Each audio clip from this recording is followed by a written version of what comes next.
1 hour later.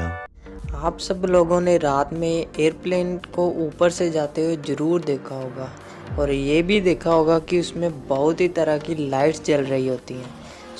आज की video में हम उन सभी लाइट्स को देखेंगे जो कि एयरप्लेन में यूज़ की जाती हैं और ये भी समझेंगे कि उनका मतलब क्या है। सबसे पहले ये जान लीजिए कि किसी भी पैसेंजर एयरक्राफ्ट में 8 से लेकर 10 तरह की लाइट्स लगी होती हैं और हम एयरक्राफ्ट को शुरू से लेकर लास्ट तक इन लाइट्स को करीब से एनालिसिस करेंगे। सबसे पहले एयरक्राफ्ट के नोज़ लैंडिंग गियर के स्ट्रट में 2 लाइट्स इंस्टॉल होती हैं। नंबर 1 टैक्सी लाइट्स और नंबर 2 टेक ऑफ लाइट्स। ये टैक्सी लाइट 115 वोल्ट पर चलती है जो कि 400 वोट की होती है। टैक्सी मतलब जब एयरक्राफ्ट पार्किंग से लेकर रनवे तक जाता है उसे टैक्सी कहते हैं। अगर एयरपोर्ट पर टैक्सी लाइट्स ना इंस्टॉल हो तो ये बहुत ही हेल्पफुल होती है। टैक्सी लाइट्स को ऑन करने का भी एक प्रोसीजर होता है। जब तक पायलट को टैक्सी की परमिशन नहीं मिलती वो टैक्सी लाइट्स को ऑन नहीं कर सकता।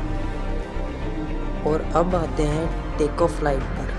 ये टैक्सी लाइट के साथ ही इंस्टॉल होती हैं और ये बहुत ही ज़्यादा ब्राइट होती है। इसको सिर्फ टेक ऑफ के लिए ही यूज़ किया जाता है। जब एयरक्राफ्ट को रनवे पर टेक ऑफ की परमिशन मिल जाती है तो पायलट इस लाइट को ऑन करता है। और इन दोनों लाइट्स के नीचे 2 लाइट्स और होती हैं, रनवे टर्न ऑफ लाइट्स। ये दोनों लाइट्स राइट और लेफ़्ट साइड की तरफ कुछ एंगल से मुड़ी होती है। क्योंकि टैक्सी और टेक ऑफ लाइट बिल्कुल सीधी होती है इसलिए पायलट को टर्न लेते हुए टैक्सी वे के साइड्स का हिस्सा नहीं दिखता, तो ये लाइट लेफ़्ट और राइट देखने में काम आती है। अगली लाइट है wing and engine scan light. ये लाइट एयरप्लेन की मेन बॉडी पर इंस्टॉल होती है और इसकी लाइट सीधा इंजन और विंग्स पर पड़ती है। ये देखने के लिए कि इंजन और विंग्स पर बर्फ़ तो नहीं जम गई है, क्योंकि ये बहुत ही नॉर्मल कंडीशन है। जब एयरप्लेन ठंडे इलाकों और बादलों के बीच में से जाता है तो विंग्स और इंजन पर बर्फ़ जम जाती है। और अगली लाइट एयरक्राफ्ट के फ्यूज़ेलाज मीन्स उसकी बॉडी के ऊपर और नीचे दोनों साइड पर इंस्टॉल होती हैं। इन्हें हम बोलते हैं एंटी कोलिजन बीकन या anti collision lights. I am sure आप लोगों ने ये लाइट देखी होगी। इन लाइट का मतलब ग्राउंड में खड़े लोगों को वार्न करना होता है कि अगर आप इंजन के पास खड़े हो तो दूर चले जाओ, क्योंकि इंजन स्टार्ट होने वाला है। इंजन स्टार्ट करने से पहले ये एंटी कोलिजन बीकन को ऑन करना बहुत ही ज़रूरी है। अगली लाइट है लैंडिंग लाइट। ये एयरबस A320 एयरक्राफ्ट के विंग्स के नीचे लगी होती है। ये एक्सटेंड और रिट्रैक्ट की जा सकती है जो कि एक इलेक्ट्रिक मोटर से ऑपरेट की जाती है। ये 600 वोट की लाइट होती है जो कि रनवे पर बहुत ही इंटेंसिटी के साथ पड़ती है। ये लाइट थोड़े डाउन एंगल के साथ इंस्टॉल की जाती है क्योंकि लैंडिंग के टाइम एयरक्राफ्ट का नोज़ अप होता है, इसलिए लैंडिंग लाइट की लाइट रनवे पर पड़नी चाहिए।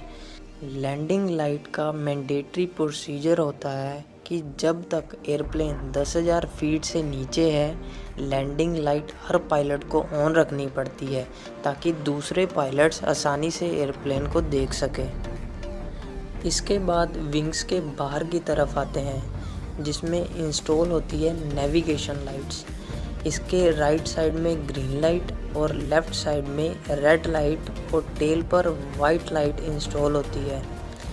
रेड और ग्रीन लाइट 110 डिग्री फैलती हैं और वाइट लाइट 140 डिग्री फैलती है और ये मिलकर 360 डिग्री का एंगल बनाती है ताकि दूसरा पायलट इन लाइट्स को देखकर आसानी से पता कर सके कि एयरप्लेन उनकी तरफ आ रहा है या आगे की तरफ जा रहा है।